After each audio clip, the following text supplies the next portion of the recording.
সাবধান হে উম্মত, তোমরা প্রত্যেকেই দায়িত্বশীল। আল্লাহর আদালতে দাঁড়ায় সবার দায়িত্বের জবাব দিতে হবে।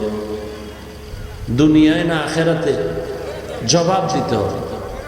সাহাবী দাঁড়ায় গেলেন, ইয়া রাসূলুল্লাহ, কে দায়িত্বশীল কার উপরে?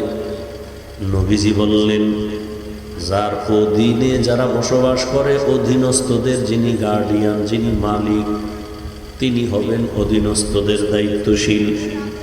যেমন সন্তান মা বাবার অধীন, প্রত্যেক মা বাবা সন্তানের দায়িত্বশীল।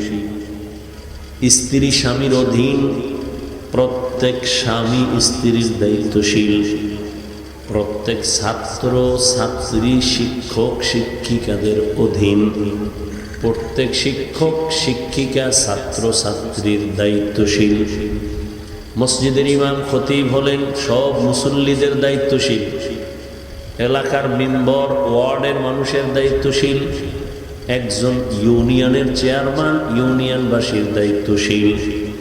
একজন এমপি তার আসনের মানুষের দায়িত্বশীল। একজন দেশের সরকার গোটা দেশের জাতির দায়িত্বশীল। আর গোটা দুনিয়ার মুমিনের জন্য একমাত্র উলামায়ে কেরাম হলেন দায়িত্বশীল।